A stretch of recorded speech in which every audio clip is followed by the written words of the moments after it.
Are you ready to find peace in your heart? Of course you do. I'm Coach EaZy, and welcome to the 'Cause It's Easy show. As an empowered empath, empowering mindsets, and confidence through adversity, I will help you connect and conquer. Listen in as we talk real about serious concerns in the world and learn how by working together we can make life amazing. You are the ultimate number one in your life, and that's why you can be whoever you want and do whatever you want without worrying what anyone else thinks. Why? Because it's easy with me, Coach EaZy.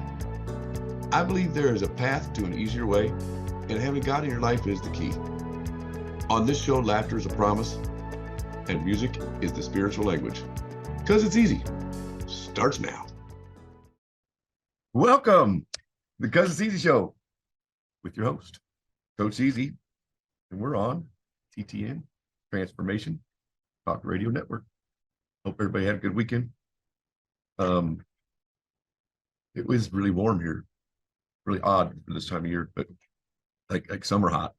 That's all right. Take it as long as we can, because I'm not wanting winter to get here any sooner than it has to. So we're going to talk about. I learned something here recently about love, and I think some people probably already know, because weird that a guy knows, right? No, but I listened to this video of this guy talking about what love is, but it makes sense. Because, for instance, for one thing, I think we throw the word of love around way too easy. Even if it's not love, I think we just throw it around just as a nice gesture, like, I love you, man. But it's not really true love. It just means you care about somebody or you like somebody, right? Because there's a difference. I promise you that. I was enamored by it. I tried to find the video. I was going to at least let you guys hear it. Like 5 minutes, though. It's a long video, but or long vocal. But anyway, how many think they know what love is? And I'm obviously not on. You can just leave me a comment. I'll always respond. So some people think it's, you love your kid, and then you love maybe your partner or your mother, and they're all different types of love. But like true love, it's even, I don't even know how many people have ever experienced it. I think I'm pretty sure I did, but there's a whole different meaning to it when you actually truly love somebody. Comes from God, man. I'm telling you. It says love. So here's what they talk about. So love involves a combination of intimacy, passion, and commitment. That makes sense a little bit. Cross-cultural research provides evidence that these components are universal. Of all the people in the world, there is likely just a handful at most in your lifetime with whom you will fall in love. And see, I get confused with the whole fall in love thing. Is it love and then there's fall in love? Because I don't think you fall in love with your mom or you fall in love with your kid, right? You fall in love with a partner is where I kind of come from. But some people get that mixed up with, one thing is, I just drew a blank. Oh my God, I just drew a blank on that word. Anyway, lust, that was the word. I forgot about it. So we tend to lust after somebody when we're just starting to get to know them, can't get enough of them. We're just like, some people want to say love at first sight type thing, right? And it's just, there's no way, because it's different. Love's a different thing than that. You can't love somebody the first time you meet them. It's a good way to say you care about somebody or you're really into them. But this has even happened to me, and it happens to a lot of people. We're all in, man. We're all in that first month or two. Like we think we found the right one, and that fades. It really does. And you truly will go from lust to love if you love her or him. That don't happen, and it was just lust. Because I mean, shit, most of the time everybody kind of has a little bit of lust for the first time they meet somebody, if they really think they're cute or they like them, you know what I mean? But love is something that builds. But love is so much more deeper than that. I can't even explain it. I wish I could listen to that video, but um, says research reveals that there is a considerable universality in our experiences of love, meaning that there appear to be some dimensions of love that are common across the world. Building upon a substantial body of research on love, a large survey across 25 countries reinforced evidence that there are three key components of love, typically characterized our romantic relationships. I mean, that can help. That doesn't make love. They are components of, drum roll please, intimacy, passion, and commitment. Here's where I kind of feel it. And this took me forever to get to it. I didn't think I'd ever know what it was. When you want to do anything you can for somebody, you never really care. You don't gripe. You don't complain. You're actually really wanting to do stuff, help them, or not just help them, but want to love them. You want to, or you're part of you, in essence. And then the intimacy just makes it stronger. Women are like this one. So guys are always kind of dogged on a little bit because we can have one night stands. No, don't wait because I'm not really that guy yet anymore. So women always need a connection of some sort, right? They always want to have that some feelings. And I ain't gonna lie, I remember saying, well, yeah, I get that, but you can still have fun, enjoy the thing, but not have strong feelings, right? The older I get, the more I understand now. Because I just assume not have like a one night stand. I'm not really into just having sex anymore. I want it to be somebody that's I'm special, that I'm committed to. It sounds so stupid talking about it, but it needs to be talked about because a lot of men won't talk about it, but I will. So I get the whole feeling and connection thing, but that doesn't even solidify anything because you can feel like you have love for somebody or feelings, and that's still lust. If it's in the first month or two, it's still free. I've heard multiple love therapists or love doctors, or whatever, say you can't love somebody for at least 2 months. I don't know where they get that number, but I kind of see it makes sense because by then you've gone through the newlywed stage and the newness starts to wear off a little bit. That lust starts to fade a little bit, maybe, unless you guys are just crazy for each other. But the love will come in. But the thing with love, we may think we love somebody, but it goes so much deeper than that.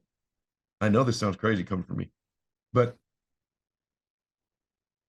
when you love somebody, you almost can't breathe without them. Like for real, like you can't. Your heart hurts if you're not with them, and that may not be as big a deal as much when you get older because there's two. You can love differently at the beginning and then like I mean, the intimacy may not be as strong as you get older with somebody, but that's because now you have love in a different way. Kind of like I like love that you would have for a parent or a kid.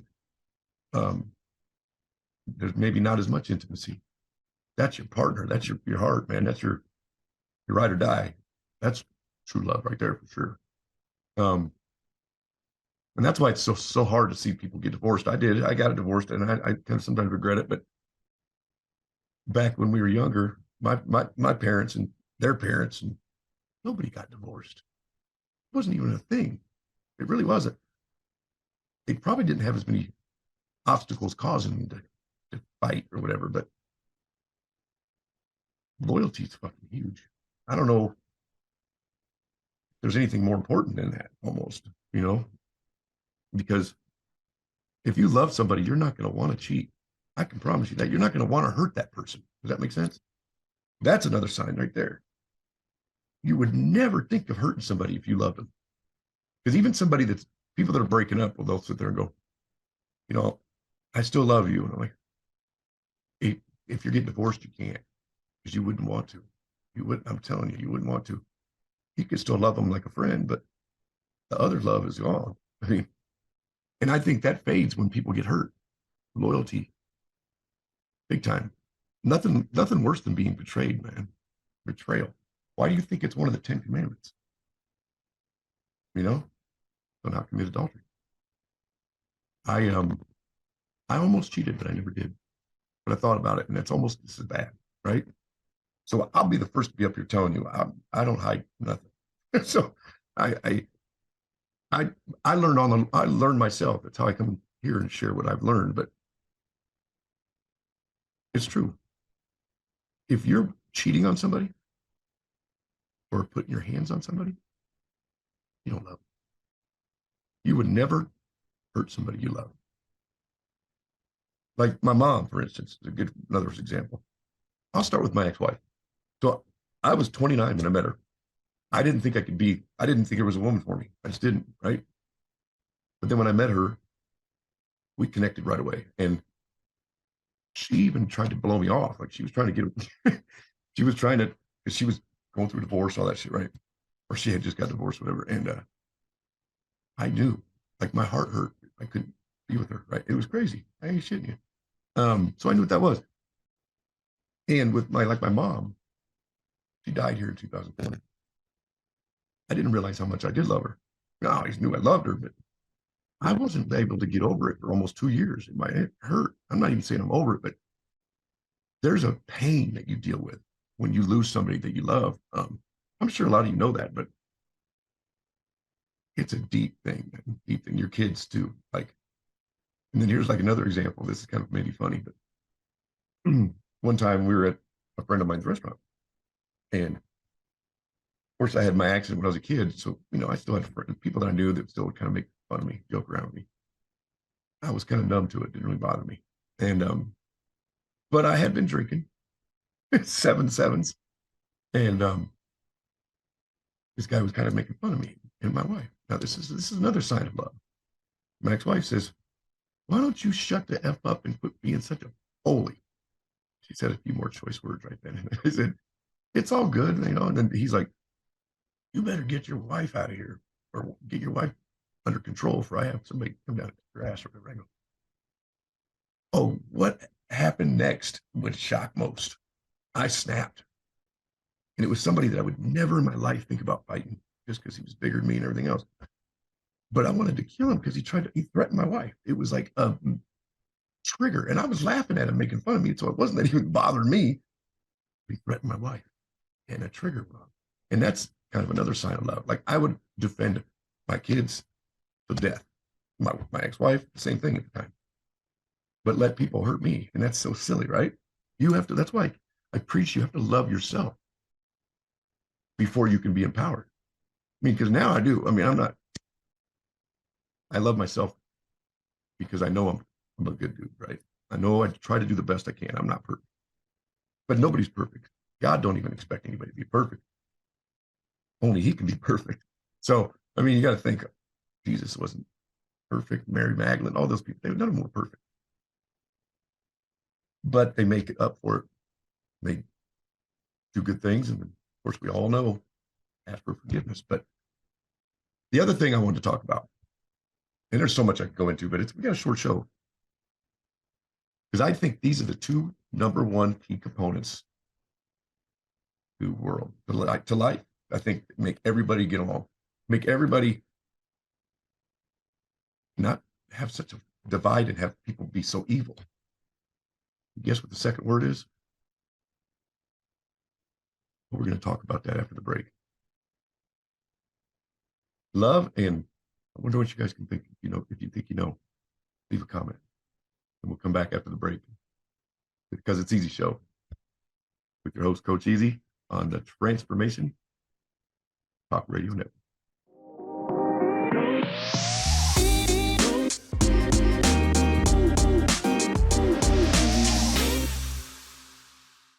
Welcome back to the Because It's EaZy Show with Coach EaZy. So the other word is respect. Sure, I'm disappointed some people, maybe. So I've always been a big proponent of respect. Since I was a kid, I wouldn't have thought about not being respectful. I mean, I would have got my ass beat probably, or smacked or something. But even with people, like even when I was in my 20s, like the older dude especially, I don't care if I knew him or not, I just respected the older dude, right? They've been around longer than me. I kind of think they deserved it, right? Your grandparents, your parents, I would say even your siblings. You guys may not fight as much if you have, those are where boundaries come in. You had boundaries, you guys decided, listen, don't be doing this, don't step over it, you know what I mean? And today, so I grew up, I had a head injury, a major head injury. And they think that was why I had a temper. Maybe so. I still kind of have a temper, but being older, I can control it, right? I don't let it make me do anything stupid, except maybe raise my voice a little bit. Boy, my dad did that. It was scary. But that was where I learned respect too, is my dad would have beat my ass if I didn't even show my mom respect, you know? Um, and that's where I think sometimes we have sometimes troubled kids. And I'm not knocking anybody because I wasn't, I was too good. I was too nice of a parent. I wasn't as disciplinarian as I should have, like my parents were. I kind of parented in guilt. But my point is I was still there. And this is no knock. Shit happens, whatever. But that's why it's so important, I think, to have both parents in the family, because there's no doubt that boys can be very disrespectful to their moms, especially if there's no one to fucking to discipline them or stop them. It happens all over the country. I mean, I've seen it. Makes me want to whoop their ass myself, but you know, it's not my kid. But moms can only handle so much, especially when their kids get older. When teenagers get, I mean, when they become teenagers, you can't control that. So you got to instill that respect early. And that's why, you know, they want to talk about it being abuse. I think every kid needs their ass beat. I'll just be real honest with you. However you guys do it, I think it needs to be done. My ass was beat. Changed me. I didn't do the beating. My ex-wife was good enough at it. I just couldn't do it. I spanked my daughter once and it felt so bad I quit. I apologized to her. Anyway, but I told her what she was wrong for. But that's just because I don't want to hurt. I don't want to see my little baby girl cry. But I think boys definitely need their ass beat. Because boys get out of control, man. They become little heathens, man. They're dirty. They don't want to take baths. They don't want to get clean. Their clothes are everywhere. Teenage boys are pigs. I won't lie. But I know that I was kind of under a strict rule that I didn't have to have my house, my car, my bedroom spotless, but I had to have it picked up. But I did it anyway because I didn't want to live in filth. You know, it was easy. And I've always been huge about my car being clean too, so that wasn't a big deal. But one thing for sure is in a relationship, I read this, so I'm not trying to make this up. The number one thing that a woman wants in a relationship, they want to be shown they're loved. If I'm wrong, let me know. But I'm pretty confident that that's what most women want. Number one thing that they've said they want is be loved. They want to know that they're loved. The number one thing for a man, they want to be loved. Don't get me wrong. The number one thing for a man is they want to be respected. They want to know that they're needed and they're appreciated for real. I know and it makes sense because they said a lot of times, especially after maybe been married a long time, sometimes the wife could be kind of nagging. The husband comes home from work and the wife's nagging about the kids, about this. And then there's a lot of households where the man is pretty much scared to ask to do anything because they might get their ass in trouble. Whatever the wife holds out on him, I don't know what it is, but that shit, it happens all over. But then and I know there's asshole men too, but what I'm saying is a man that cheats, it isn't usually because of he don't feel loved, because he don't feel respected, and he'll go find respect from somewhere else. That's what I was reading, man. I tell you, it's not just for me.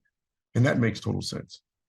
A man wants to come home and not necessarily have his dinner on the table, but that'd be a good thing to do, just be nice, you know. But I've always been the component of being mutual. So everybody has their own style. My son, they kind of go do it the old fashioned way. I get it, whatever. And I'll say this till I'm blue in the face. Men and women are not equal. Doesn't mean they're not. One's less valued. They both have their own components. That doesn't mean they're equal. they have equal parts in a marriage and a partnership, but each one has different roles. That's why this whole feminist movement is really kind of, I think, destroyed a lot of couples, or a lot of people even getting in relationships. Because no one's trying to say that the woman can't work, but there's no one saying that a woman and a man should compete either. Just I don't think that's healthy. But then again, it's caused because men screw up and then they leave their woman hanging, and then the woman hasn't worked or hasn't done anything. That's sort of like, hell with that. I need, because that's what happens a lot. Woman is hung out to dry if a man decides to cheat or divorce, if they've been out of house, housewife the whole time. So I get the whole point to it, but it's gotten to kind of an extreme. I can't date women like that. Not that I need to control them. I just think that some of them come off as really arrogant and really. There's an old saying I just heard not too long ago. I'm not saying I believe this, but it makes a little sense. A man will work long hours, work as hard as he can, only to provide for his family and take care of his family. Kind of a pride thing for him. That's why he wants to be respected, kind of. A woman will date so she has, or will work so she has money and she can do what she wants, blah, blah, blah, right? Unless she's divorced, of course, it's for her kids. But this is the part that probably pisses women off. So it says, a broke man, or I mean, a rich man will meet a broke woman and change her life forever. A rich woman won't even look a broke man's way. Women love conditionally. Men love unconditionally. I didn't make it up. And I'm not saying that's true in every situation. That's not obviously the case, but some of it is. I mean, I really don't believe a rich woman would go for a broke man. No way. But a rich man would definitely take a broke woman in a heartbeat, especially if she's cute. You know what I mean? Sometimes men want that trophy wife, whatever you want to call it. But you ain't ever going to see a rich woman go after a broke man. That just won't happen. And that's usually because the broke man's a piece of shit. He's probably kind of a loser. I don't know. I would say not a loser necessarily, but depends on it if it's just temporary or if they've been broke a long time. But some people get stuck in a rut and they don't want to improve, But respect, as we all know, the song started off Otis Redding and Aretha Franklin sang it. And that's kind of where respect came in. It has to do mostly with couples or with relationships a lot of times. That's kind of what most people use it for. You better think. But I kind of think of it as a wider margin, because kids need to have more respect for their parents. Bosses need to have more respect for their employees. Couples need to have more respect for each other. People just need to have more respect for anybody, to be honest with you. Love and respect. I think it would solve a lot of problems in our country if we all had more of it. And when I said love, even if there's different types of love for sure. I wouldn't even call every one of them love, because just being nice and being kind to somebody, that's love in your heart. I mean, you love the person. Showing love is a big deal. And I think we have way too much hate that's taken over the love. Because God gives us love. Love is God. I believe that. And I don't know where we get the hate from. And sometimes the hate can come from fear. Fearful of something, so it makes us hate things. But if you believe in God, you'll know that He doesn't give us the spirit of fear. You need to go to Him when you're in fear. And God, one thing about God is He always wins. God always has one more move. Well, you got to have faith in Him. Things will always turn out okay. I bet you everything you've been through in your life, I bet you, even if you've had so many struggles like I have, you're still okay, right? Still here. We always find a way to get through it. But people need to have love and respect, and it might be a lot less that it happens. Or love and respect, and it would be a lot better world, I think. So, until next time on the Cuz It's EaZy show, we'll talk to you guys next week. Coach EaZy on the Transformation Talk Network. Good night. You have been listening to the Cuz It's EaZy show with me, Coach EaZy. Empowered Empath, empowering mindsets, and building confidence through adversities. Tune in every Tuesday at 3:30 Pacific, 5:30 Central Time on TransformationTalkRadio.com, where I, Coach EaZy, will show you the easy way to make your life simple, abundant, and amazing. No matter what you have experienced in your life, you can feel positive, confident, learn to laugh, and have fun again. For more information on the Cuz It's EaZy approach, visit CuzIt'sEaZy.com. Cuz, C-U-Z, it's easy, EaZy.com.